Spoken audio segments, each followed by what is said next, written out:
Baik, pada materi silakan materinya masing-masing. Saya perkenalkan nama saya Fairu sebagai pemateri. Ya. Perkenalkan nama saya Ambil gelas, materi. Ya. Apa tuh? Nama saya Dara Lintang sebagai pemateri. Perkenalkan nama saya Sultina Damayanti sebagai pemateri. Baik, sekarang pada pemateri. Kak, jasanya saya juga ya, Bang. Tidak pribadi ya, Bang. Enggak apa-apa ya, Rosa. Pengertian dari inseminasi berasal dari bahasa Inggris insemination yang artinya pembuahan atau penghamilan secara teknologi. Kata inseminasi itu sendiri dimaksudkan oleh dokter Arab dengan istilah lakoj, ya lakoh dari fil al-talaqiha menjadi talakoha yang berarti mengawinkan atau mempertemukan atau memadukan. Kata talqih yang sama pengertiannya dengan inseminasi diambil oleh dokter ahli bedah kandungan bangsa Arab, dan upaya pembuahan tersebut wanita yang menginginkan kehamilan, padahal istilah itu berasal dari petani kurma yang mempekerjakan menaburkan serbuk bunga jantan terhadap bunga betina agar pohon kurmanya dapat berbuah. Lalu teknik dan dampak. Teknik perbuatan inseminasi buatan. Teknik inseminasi buatan adalah sebagai berikut. Mani yang telah dikumpulkan pada tempat yang steril dimasukkan ke dalam sesuatu alat yang menyerupai alat penyuntik, lalu menyuntikkan alat tersebut ke dalam kandungan.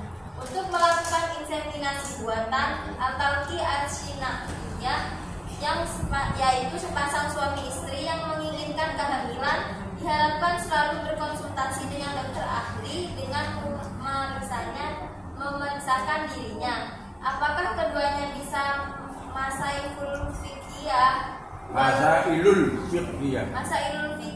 wal hadisah, fikih kontemporer, membuahi atau dibuahi, untuk mendapatkan keturunan atau tidak, hendaknya orang sebenarnya memiliki sperma. Rebus deh. Udah kondom. Inseminasi hukum di Indonesia dan kode etik kesehatan dan kedokteran aturan hukum di Indonesia. Yang pertama ada Undang-Undang Nomor 36 Tahun 2009 tentang kesehatan. Yang kedua PP Nomor 61 Tahun 2014 tentang kesehatan dan reproduksi. Yang ketiga Undang-Undang Nomor 1 Tahun 1974 tentang perkawinan dan perubahannya dalam Undang-Undang Nomor 16 Tahun 2019. Yang keempat larangan inseminasi donor heterolog. Pandangan agama Islam, Kristen, Hindu, dan Buddha. Teknik inseminasi dan dampaknya ke agama sangat bergantung pada keyakinan masing-masing agama. Terkait dengan reproduksi dan keluarga, di bawah ini adalah gambaran mengenai teknik inseminasi serta dampak menurut beberapa agama besar. Yang pertama ada agama Islam, Kristen, Katolik, Hindu, Buddha. Baik, selanjutnya itu menurut Islam. Yang pertama teknik inseminasi.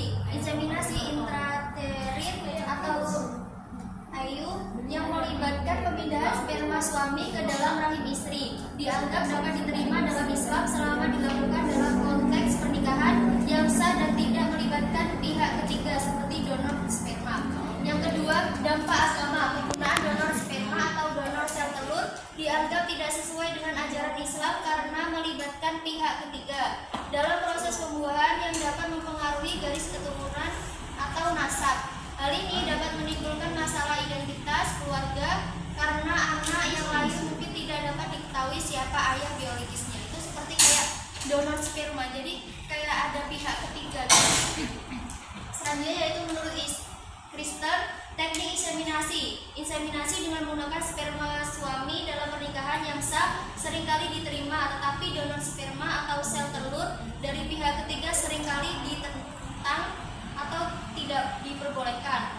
Yang kedua, dampak agama. Penggunaan teknik membantu yang melibatkan pihak ketiga dianggap bertentangan dengan agama ajaran Kristen yang sakral. Dalam pandangan banyak gereja, prokreasi harus terjadi dalam konteks pernikahan yang sah, dan menggunakan sperma atau sel telur dari orang luar pernikahan dianggap menciptakan konflik moral dan spiritual.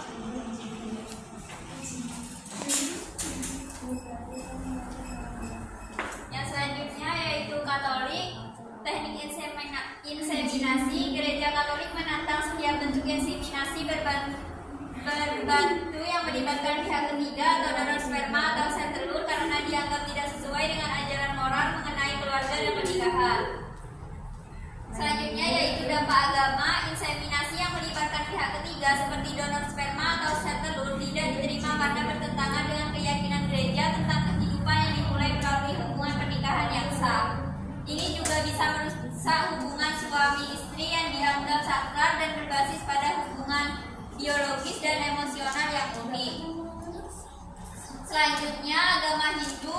Teknik inseminasi dalam Hindu tidak ada larangan eksplisit terhadap inseminasi berbantu. Namun, inseminasi dengan sperma suami dalam hubungan suami istri yang sah diterima, meskipun praktek yang melibatkan donor sperma atau pihak ketiga mungkin tidak sepenuhnya diterima.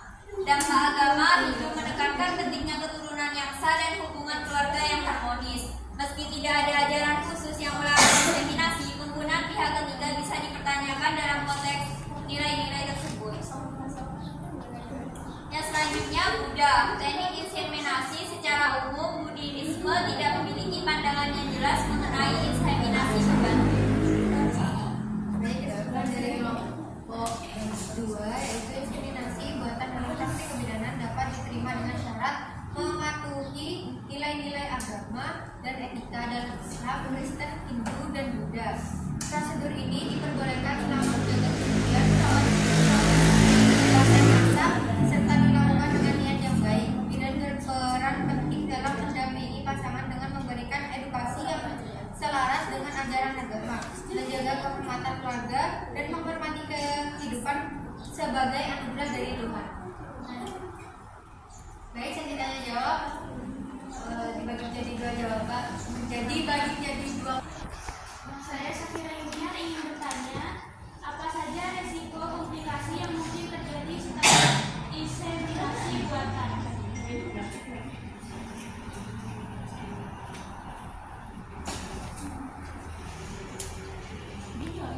Perkenalkan, nama saya Nabila Kamalia, izin bertanya.